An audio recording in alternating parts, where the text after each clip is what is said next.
जब कांग्रेस ने बीएपी से साथ निभाने की बात की तो राजस्थान में बीएपी ने कांग्रेस से किनारा कर लिया और अपने दो प्रत्याशियों को राजस्थान के चुनावी रण में उतारकर कांग्रेस से किनारा कर लिया है।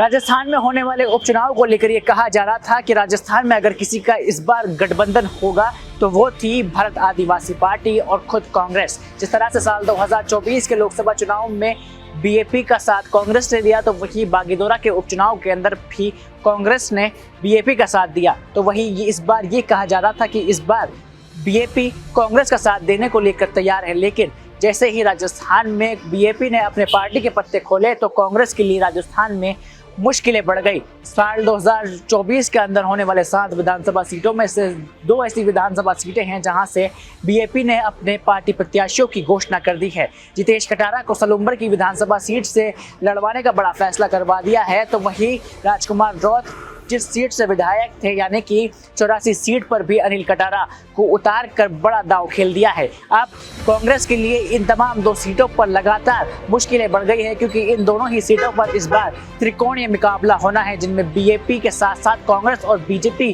तीनों ही पार्टियों के बीच में महासंग्राम छिड़ने वाला है। त्रिकोणीय मुकाबले की चुनौती, मैदान में अकेले उतरी बीएपी। भारत आदिवासी पार्टी बीएपी दोनों ही सीटों पर अपने प्रत्याशियों की घोषणा कर दी है। 84 से अनिल कटारा और सलूम्बर से जितेश कटारा को टिकट देकर बीएपी ने स्पष्ट कर दिया कि वो इस चुनावी मैदान में उतरकर किसी भी गठबंधन का हिस्सा नहीं बनेगी। इस फैसले ने कांग्रेस की उम्मीदों पर बड़ा झटका दे दिया है, क्योंकि दोनों ही सीटों पर अब त्रिकोणीय मुकाबले की स्थिति बन गई है। कांग्रेस ने दे दी थी वादा निभाने की दुहाई। कांग्रेस को भरोसा था कि बीएपी और कांग्रेस का गठबंधन उपचुनाव में भी जारी रहेगा, जैसे कि बांसवाड़ा डूंगरपुर लोकसभा चुनाव और बागीदोरा उपचुनाव में देखा गया था। लेकिन जैसे ही बीएपी ने अकेले चुनाव लड़ने की घोषणा की तो कांग्रेसी नेताओं ने सहयोगी दलों को पुराने समर्थन की याद दिलाई। सीडब्ल्यूसी सदस्य रघुवीर मीणा ने कहा कि हमने पहले लोकसभा में सहयोग किया, अब बीएपी की बारी है। बीएपी का पलटवार, कांग्रेस की उम्मीदों पर पानी। बीएपी ने कांग्रेस के आरोपों पर सख्त जवाब देते हुए कहा है कि गठबंधन सिर्फ राष्ट्रीय स्तर पर था, न कि राज्य के उपचुनाव के लिए। पार्टी के इस रुख ने कांग्रेस को असमंजस में डाल दिया है। बीएपी का साफ कहना है कि वो अपनी स्वतंत्र राजनीतिक पहचान के साथ मैदान में उतरेगी।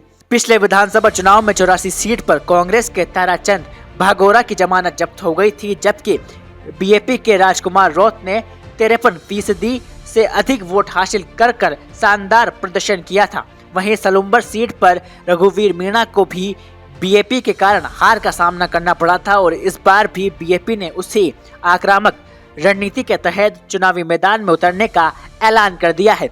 लोकसभा चुनाव के दौरान भी बांसवाड़ा डूंगरपुर सीट पर कांग्रेस को बीएपी का समर्थन देना भारी पड़ता हुआ नजर आ रहा है। हालांकि कांग्रेस ने पहले ही अरविंद डामोर को उम्मीदवार घोषित किया था, लेकिन आदिवासी नेता महेंद्रजीत सिंह मालविया के विद्रोह के बाद कांग्रेस ने डामोर का नाम वापस लेकर बीएपी को समर्थन दे दिया था। इसके बावजूद भी बीएपी ने कांग्रेस के समर्थन को नजरअंदाज करते हुए सीट पर जीत दर्ज की और अब 84 और सलूम्बर सीट पर बने हुए त्रिकोणीय संघर्ष से कांग्रेस के लिए उपचुनाव बेहद ही मुश्किल हो गए हैं।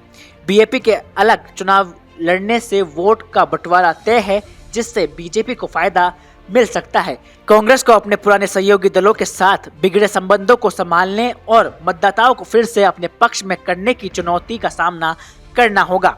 क्या बीएपी और कांग्रेस की दरारें बीजेपी के लिए सुनहरा मौका बनकर साबित होंगे, या फिर कांग्रेस अंतिम समय पर कोई नया दांव चलकर चुनावी गणित को अपने पक्ष में मोड़ लेगी? उपचुनाव के नतीजे ही बताएंगे कि वागड़ मेवाड़ की ये जंग किसके हक में जाएगी।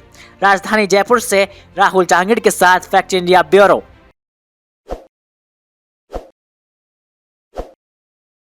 ताज़ा खबरों के लिए विजिट करें द फैक्ट इंडिया की वेबसाइट और डाउनलोड करें द फैक्ट इंडिया ऐप।